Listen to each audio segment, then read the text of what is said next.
आज आपल्याला पाहायचंय की या सौंदर्यवतीनं जन्मवृत्तांत सांगितला, पण तो सांगत असताना जेव्हा एका तरुण पुरुषाची तरुण स्त्रीवर नजरानजर होते त्यावेळेला निसर्ग त्याचं काम करतोच हो. दुष्यंत राजांनी तर बघितलं की ही सौंदर्यवती कण्व महर्षींच्या आश्रमामध्ये आहे, हिचा जन्मवृत्तांतही कळला, प्रत्यक्ष अप्सरेची कन्या आहे हो. आणि नकळतपणे दुष्यंत राजे शकुंतलेला मागणी करतायत की तू क्षत्रिय कन्या असल्या कारणाने तुझ्याविषयी माझ्या मनामध्ये आकृष्ट भाव निर्माण झालेला आहे, आकर्षण निर्माण झालेलं आहे आणि माझी राणी होशील का, माझ्याशी विवाह करायला तयार आहेस का?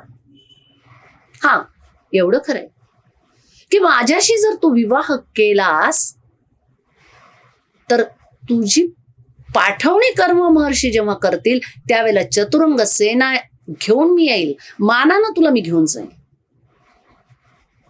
पण मंडळी, फक्त कुणीतरी पुरुषाने आपल्या सौंदर्यावर आकृष्ट व्हायचं आणि त्यांनी लग्नाची मागणी केली की आपण त्याला हो म्हणायचं, ही का भारतीय संस्कृती आहे?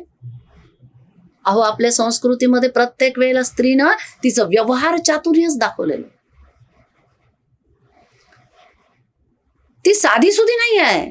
भारतीय संस्कृतीमधली प्रत्येक स्त्री अगदी ठाम आहे. पण जेव्हा राजे म्हणतायत विवाह करशील का, त्यावेळेला क्षणभर प्रश्नचिन्ह उभा राहिलेला आहे. कारण आपले पिता नाही आहेत, कर्म महर्षी नाही आहेत. राजाला संवादामध्येच तिने सांगितले की कण्व महर्षी नाही आहेत, आश्रमाच्या बाहेर ते फळं आणण्यासाठी गेलेले आहेत. माझे पिता समोर नसताना मी विवाहाची मागणी मान्य तरी कशी करणार?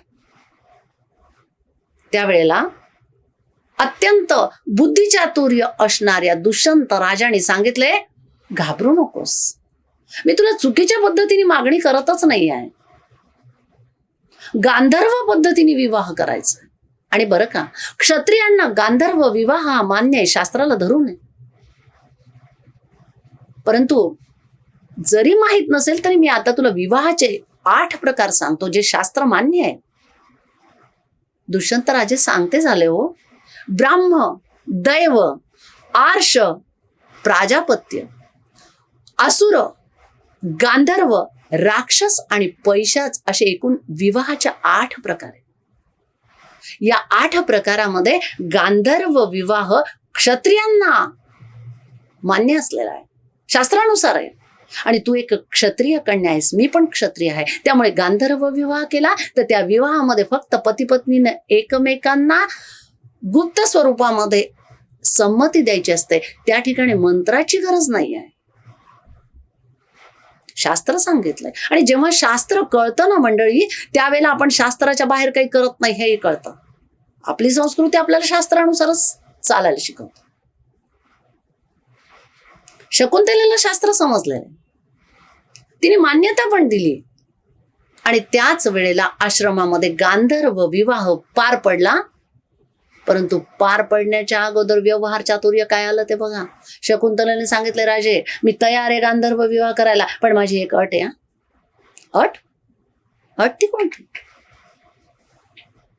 शकुंतलेने सांगितलंय की राजे, आपणापासून मला जो मुलगा होईल तो मुलगा राजगादीवर बसला पाहिजे.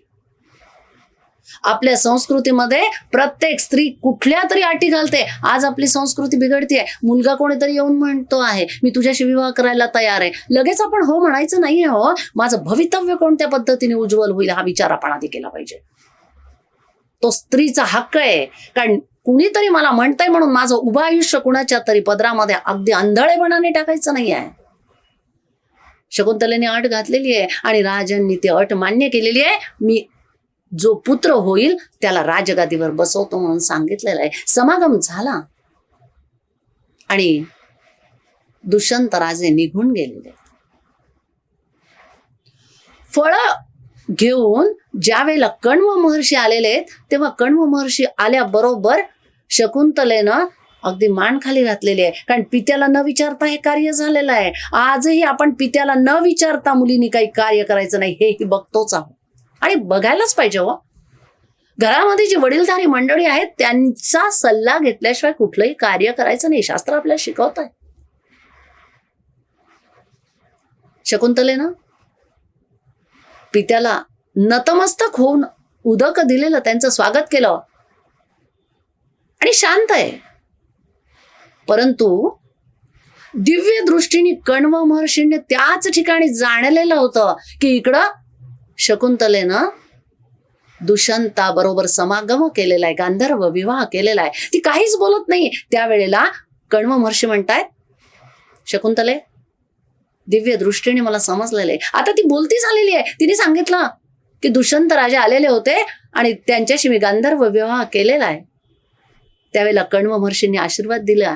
कण्व महर्षी म्हणतायत, तू शास्त्राला धरून केलेलं आहे, गंधर्व विवाह हा आपल्याला मान्य आहे, पण मी तुला आज आशीर्वाद देतो, माग तुला काय वर मागायचा आहे तो. त्यावेळेला वर मागितलाय दुष्यंताचं भलं व्हावं. इथंही आपल्या भारतीय संस्कृतीचं एक शास्त्र आपल्याला समजतंय की प्रत्येक वेळेला स्त्रीनं कुठंही वर मागायचं असेल तर आपल्या पतीसाठीच वर मागितलं पाहिजे. पतीचं भलं व्हावं. हो, एकदा पतीचं भलं झालं की तिचं जीवनच बदललेलं आहे. बाकीचा वर नाही मागायचा. माझा पती सुखरूप झाला पाहिजे, माझ्या पतीला सर्व सुख प्राप्त झाले पाहिजे. पतीला सर्व सुख प्राप्त झाले की स्त्रीला मिळणारच आहेत. तिचं दैवतच आहे पती. त्याचबरोबर कण्व महर्षींनी आशीर्वाद दिलाय, दुष्यंताचं भलं तर होईलच, परंतु त्या दुष्यंतापासून तुला जो पुत्र होईल तो पण चक्रवर्ती असेल. अत्यंत शुभ चिन्ह त्याच्या प्रत्येक शरीराच्या भागांवर असतील आणि तो चक्रवर्ती राजा होईल. पुढे शकुंतलेला दुष्यंत राजांपासून 3 वर्षानंतर पुत्र झालेला आहे. त्या पुत्राचा स्वीकार दुष्यंत राजे करतात का नाही हे आपण पुढच्या भागात बघू.